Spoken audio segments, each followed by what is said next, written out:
Welcome to the deep dive. Today we're looking into a figure who's often, well, kind of in the shadows of history. Laxmibai Bhosale. She was one of Chhatrapati Shivaji Maharaj's queens. Now, the sources we have are pretty sparse, which is interesting in itself. It really makes you think about how we piece together these quieter histories. Ready to jump in? Absolutely. And it's fascinating, isn't it? Even with, limited details on someone like Laxmibai, we can actually learn a lot about the bigger picture. Things like the Maratha Empire's strategies, how states were built back then. We can look at what we do know, why her marriage mattered, and what her sort of quiet existence tells us. Okay, so let's start right there. Who exactly was Laxmibai Bhosale? Our research points to her being one of Shivaji Maharaj's queens, yeah. Married probably mid to late 1650s, but like you said, the details, they get pretty thin pretty fast. It's a real puzzle for anyone learning about this. That's exactly right. We have her full name, Laxmibai Bhosale. But specifics like her father's name, that's not consistently clear in the records we have access to. However, we can make a pretty strong deduction. She likely came from a respected Maratha Deshmukh family. Those powerful local chiefs, probably from western Maharashtra. It suggests her family was already aligned with Shivaji Maharaj, or maybe his father, Shahaji Raja. Okay. And another interesting point, there's no confirmed record of her having any children. That's crucial, because if it wasn't about, say, romance or even producing heirs, why the marriage? Our sources seem pretty clear that Shivaji Maharaj's marriages weren't usually love matches. Right. So what was the strategy here? Well, if you zoom out and look at Shivaji Maharaj's whole state-building project, Yeah. these marriages were incredibly powerful tools, strategic tools.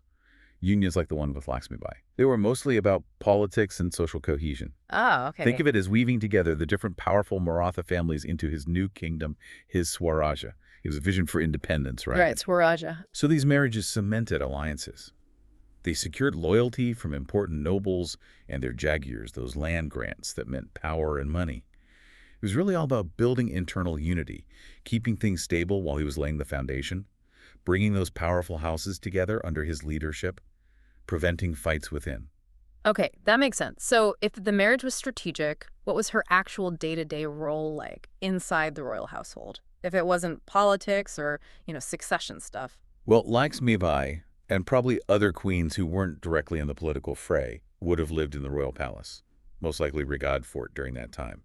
You don't find her name in political treaties or battle accounts. Right.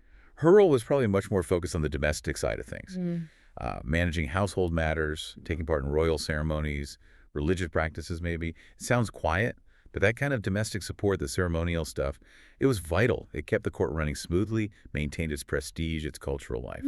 Okay, so sort of holding things together behind the scenes. Exactly. Contributing to the stability of the royal family itself, which, ultimately supported Shivaji Maharaj's bigger plans.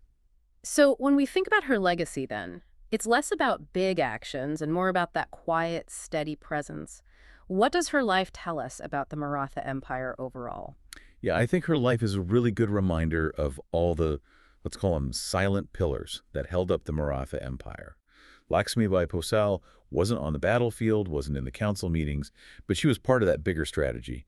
Shivaji Maharaj's plan to unite and stabilize through these respectful alliances.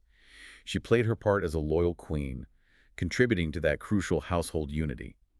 Her story, even though we piece it together from limited clues, shows how much history is shaped by efforts we don't always see. That's a really powerful thought. History isn't just the loudest voices, is it? It's built by so many people working quietly. Precisely. And it makes you wonder, doesn't it? A question maybe for you, the listener, to think about. What other silent pillars can you find in history?